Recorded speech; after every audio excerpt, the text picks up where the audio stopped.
Good evening, Mr. Elwood. Evening, Dr. Reed. Soldier, do you need assistance? Not really. I think I caught something in this bloody hospital. I swear I'm dead, yet smiling inside, Dr. Reed. As long as you remain here, I will make sure you don't have to worry about your health. Don't think you can do much about it. Damage is done. Goodbye for now, Mr. Elwood. Disgust on every street corner. Daily routine.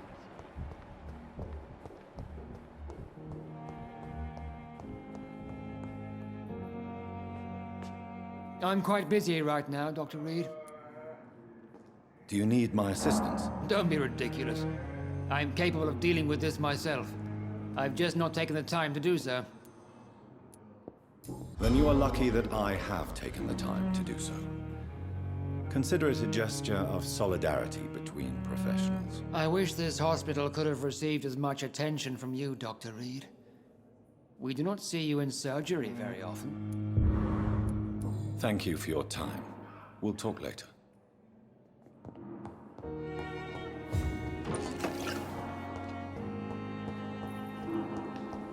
Will arrive. Sadly depart. Good evening, Dr. Reed. Such a pleasure to see you again. Do you need medical attention? Well, the proximity of the dead is not the most healthy company, even if the quiet can be appreciated. Don't take too many risks with your health, Mr. Chidana. None of us are immune to this disease. And that is a good thing. Death and disease is a constant reminder of our mortality. But you have my thanks, Dr. Reed. Goodbye, Mr. Chidana. Tomorrow, more bodies will arrive and then sadly depart. I'm managing a train terminal, not a morgue.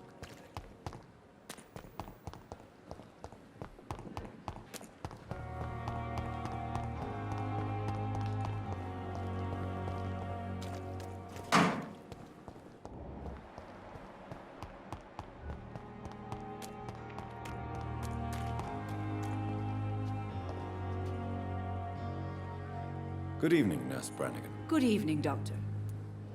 Do you require medical assistance, Nurse? I will be fine, as soon as I can get some sleep. Nurse, you won't be able to help people if you're sick. Take this, and do try to get some rest. I'll try, Dr. Reed. Thank you. Goodbye, Nurse. Call me if you need assistance.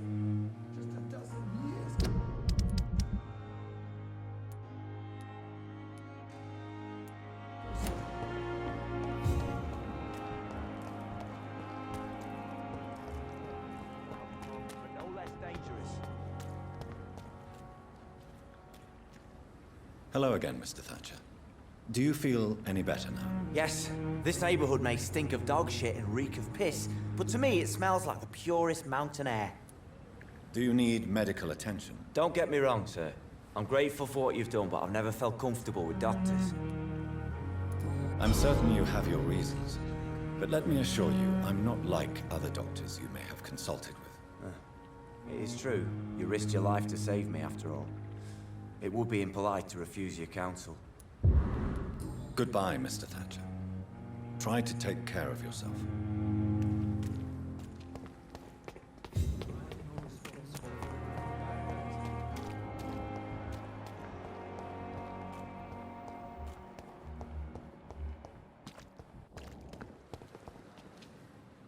Good evening, Milton. Good evening, Doctor. Still trying to save lives? Do you need any medical help, Milton? I'm afraid I do. Like everyone in this hospital. It's a sad state of affairs when even the hospital workers are worried about disease. Our job brings us into contact with all kinds of infections, Milton. There's no shame in being ill while you're in a hospital. That's easy for you to say, Doctor. I get the feeling you don't fall sick often. Thanks, anyway. Goodbye, Milton.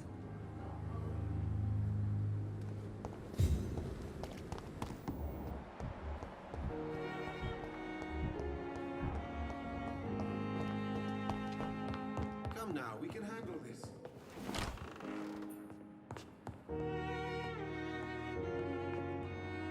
Good evening, Doctor. How is my son doing? Do you require medical attention as well, Mrs. Goswick? Do you know you're the only one who's asked me this? No. I don't feel well, actually. Despite what you think about this place, I can tell you with absolute certainty, taking this will help you recover. Well, at least your reputation seems well deserved. Unfortunately, I can't say the same for this hospital. Goodbye, Mrs. Goswick.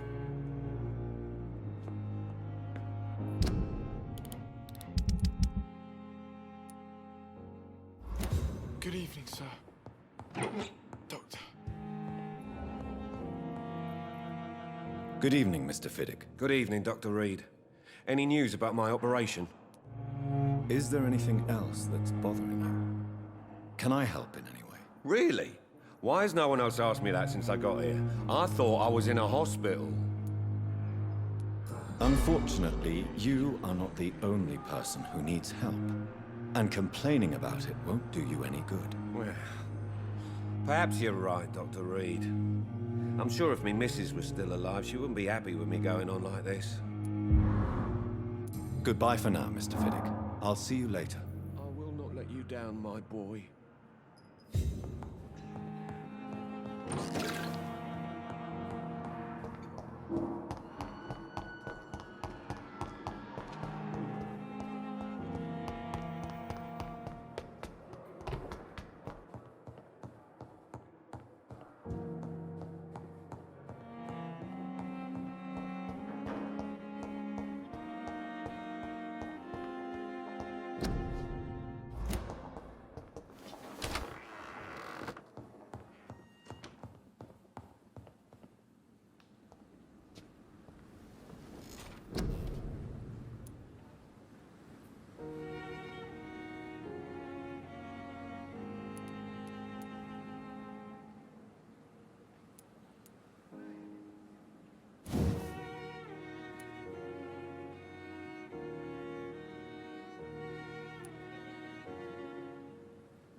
grab them?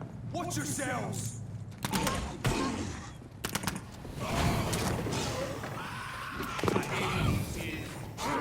This one's mine!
Get your weapons ready! We found one!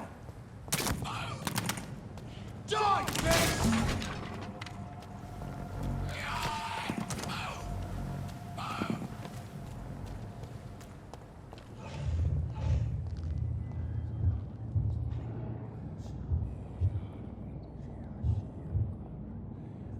You must prepare, child, for the earth is bleeding and the harvest is upon us. Stay away! Whoever you are! This is no time for petty quarrels, my champion. Can you not hear? The famished queen has awoken.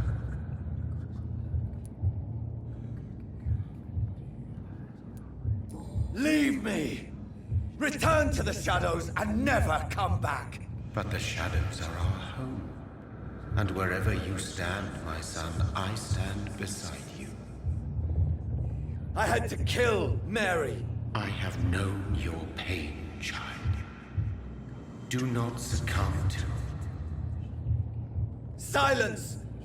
I dismiss you, now! The land calls for a champion. All and everyone needs you. Silence! I'm tired of all these puppet shows.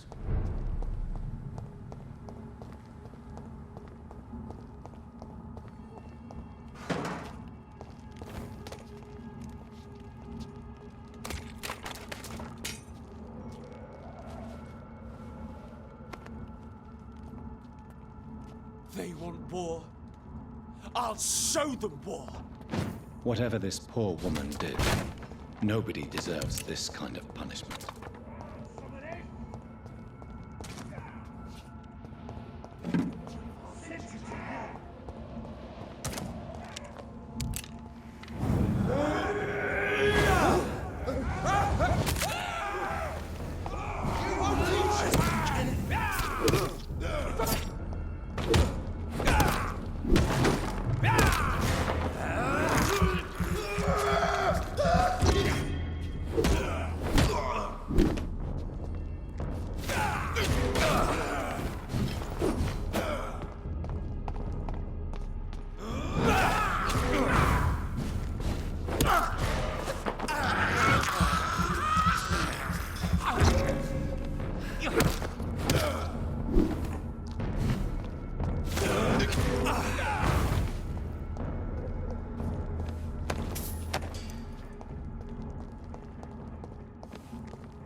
So this is where she lives. What a splendid house.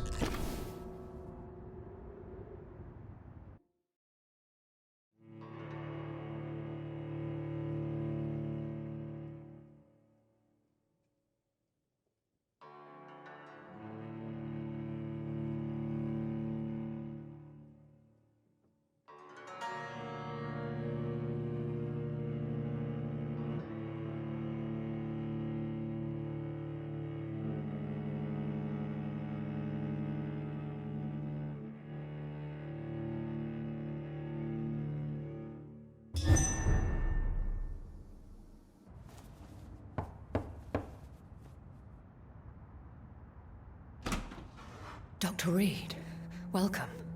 How are you? As good as one can be, considering the circumstances. Yes. Death and affliction seem prevailing themes of late.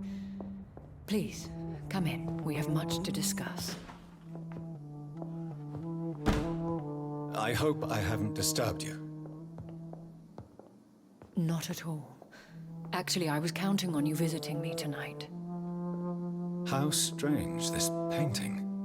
Beautiful, melancholic, yet with a haunting dignity. Indeed. A long time ago, a friend asked me to paint this for him. But I kept it in the end. I did not know you were a painter, my lady. There are many things you do not know about me, young Ekon. Please, call me Jonathan. Please excuse my behavior, Jonathan.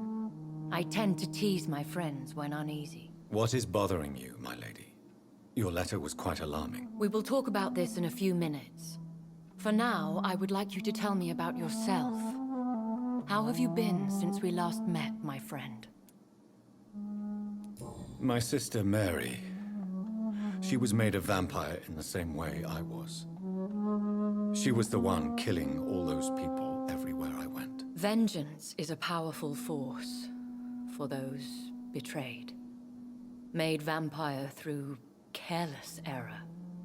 Victims by surprise. In the end, she implored me to put an end to her misery. But still, I felt I had taken her life twice. I am so sorry for my accidental cruelty. Had I known your dear Mary was still alive, I would never have sent you to pray for her soul in that church. There is no need to apologize, my lady. Your words have been most helpful in these difficult times. Thank you, my friend.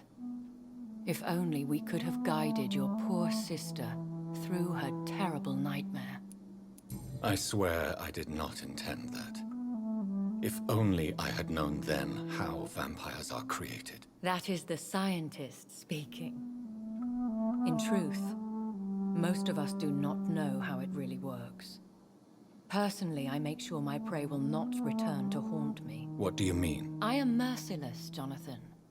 I only feed on the dying, and I make sure they are dead before leaving their remains. I came to the conclusion that my maker, whoever he might be, must be a powerful vampire. Certainly extremely old. How have you reached this conclusion?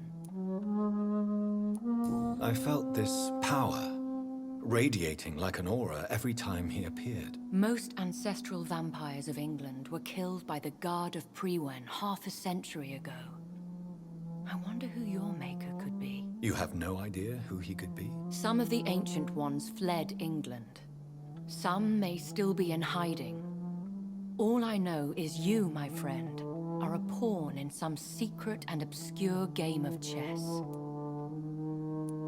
He is the only immortal I've seen appear in an ethereal form. His voice, his words seemed ancient. It was disturbing. I am afraid you are right. The simple fact that your blood made Mary such a strong Ekon proves that you must be of ancient lineage. I think I should ask the questions, your ladyship.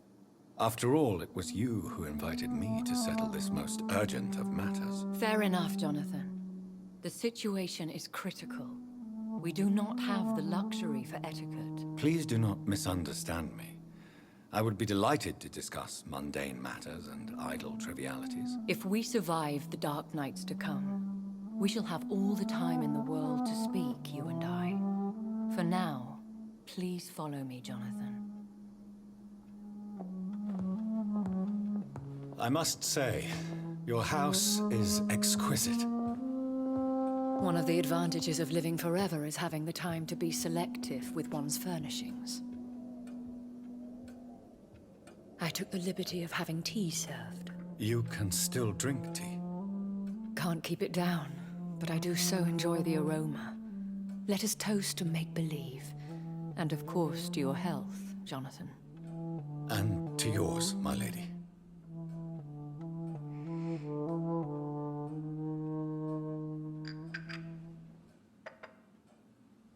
Please, call me Elizabeth. So, my lady, why truly did you invite me here? I've been asked to deliver an official invitation to meet the Ascalon Club. Who are they? Really? They are the embodiment of vampire law in Britain. Some say they influence the destiny of the Empire. Some believe they merely protect it. How many are they? Only a small number of powerful and deceitful immortals. All of them entangled in a sticky web of shadow cabinets, influencing trade. Will they fight the Guard of Prewen? I doubt it. Fergal was Lord Redgrave's executioner forever and a day. By defeating that beast, you deprived them of a powerful weapon. Why use you to contact me? Because they know we are close. The Ascalon Club has many spies. Their main occupation is gathering information, and then deciding how to use it. Have they threatened you in any way? Not at all. Their message surprised me at first. But it is only logical, considering the critical situation in London. Why not ask for your help? Since you are obviously a powerful and influential immortal yourself. You have to understand that I am invisible to the eyes of Ascalon, for I am a woman. That suits me well, as long as they leave me alone. Should I trust them? Of course not. Do not misunderstand me. They can be very useful, but I believe their long-term goals differ from yours. Why meet them then? Because nothing truly important can be achieved in this city without their consent. They could be powerful allies in this current situation. Should I lie to them? We all lie, Jonathan. It falls to you to choose your behavior. The most important rule is to show them due respect. They have done nothing but impede my investigation since I became known to them. Why would they want to see me now? I guess they now see you as Ascalon material. They must have found out what happened to your sister. Proof of the potent blood flowing through your veins. I'm not sure I can accept their invitation. I have seen their handiwork. How Fergal the Beast imposed the club's law. You have no choice, Jonathan. Even I would not openly defy Lord Redgrave, the chairman of the Ascalon Club. What can you tell me about Lord Redgrave? Who is he? Lord Redgrave is the founder and chairman of the Ascalon Club. Most mortals know him as the Earl of Bristol. He is rich and extremely influential. Have you met him? Only on rare occasions, for he never goes outside the club. And women are not awarded membership, even immortals. How old is he? How long has he been a vampire? Lord Redgrave claims to be the progeny of William Marshall, the most valiant knight who ever lived. If that is true, he could be very old. How powerful is his reach? The Ascalon Club may be the most influential secret society in England. Not all its members are immortals, but they are all very powerful. They are not all immortals. How is that? The club is mainly comprised of political figures who seek the safety and expansion of the Empire. The most loyal are awarded immortality.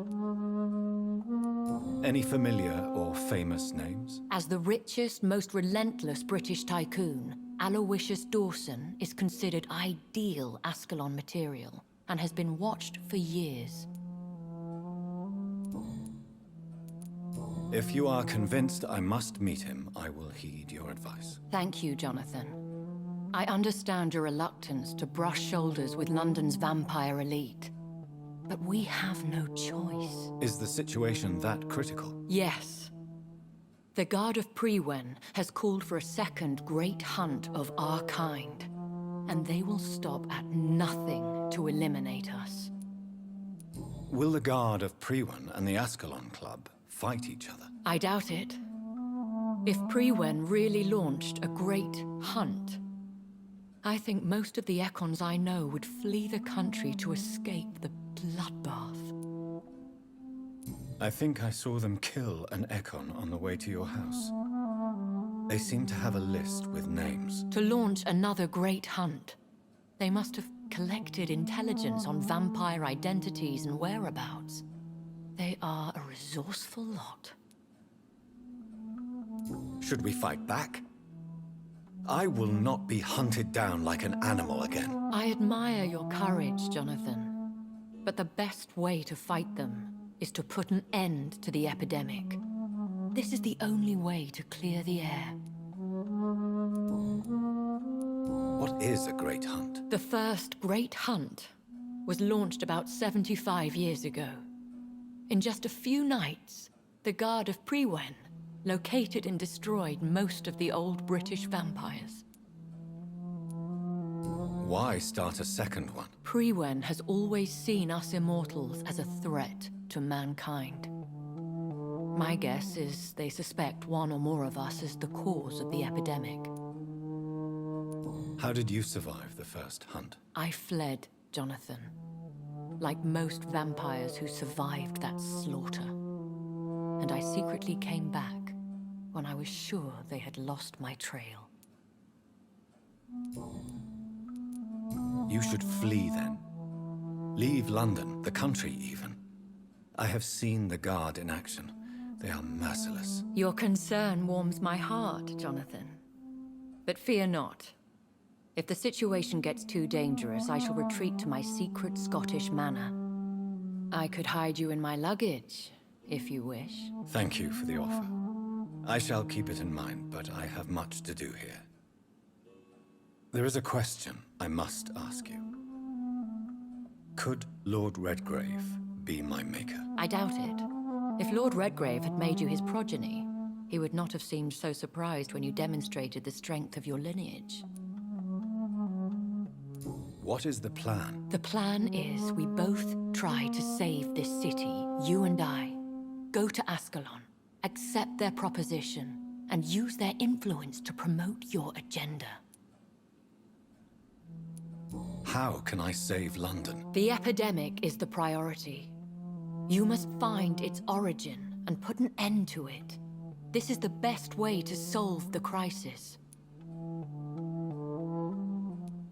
What will you do? I still have contacts and old friends in this town. I shall make some inquiries and attempt to learn more of the situation. We need clarity. Will I ever discover the identity of my maker? Maybe not, Jonathan. We know for sure you were made by a powerful vampire, but most of those fled England long ago. Please forgive my bluntness, but I have to ask. Was it you? Did you make me? Oh, Jonathan. I know you shall always have a gnawing doubt about who made you an immortal, but I swear, I had nothing to do with it. You have no idea at all? You seem to know so many things about the secrets of the vampire underworld. Even if I had my suspicions, I would not dare give you a name so soon. All I can say is this. I will make inquiries and keep you informed. One day soon, I will have to find the answer to this mystery. And I shall help you in your research, I promise. For now, you must go to the Ascalon Club and play their game. Will I see you again at the Pembroke Hospital? No, you will find me here if you need me. I shall conduct inquiries alone, and we can then share our discoveries. Will you not visit Pembroke again? No. I must remain discreet and avoid attracting attention to Pembroke Hospital for the time being. But how will you sustain yourself? I shall not, Jonathan. Fear not. I'm used to it. When will we meet again? As soon as you meet Lord Redgrave, I suppose. Fear not, my dear. I shall only be a heart's beat away. I want to thank you for all your support and your help, my lady. Could you do me a last great favor and call me Elizabeth? I should be honored, my lady. Then it is settled. Finally, some good news in these dark hours. Thank you. I appreciate the advice. I had best prepare myself to meet this Lord Redgrave now. How thrilling to meet the Earl of Bristol in the flesh, so to speak. Something tells me you're not very keen on the man. Don't get me wrong. The gentlemen of the Ascalon Club are honorable, but their attitude and opinions are somewhat antiquated. I see. As long as they deny access to female applicants, I will leave them to their antediluvian considerations as to the natural order of things. Jonathan, promise me you'll be careful. Of course. But why the fear in your voice?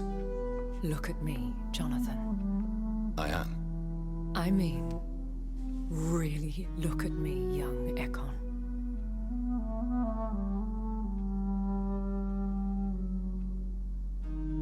We may be deceptive by nature, but this heart of mine has always told the truth.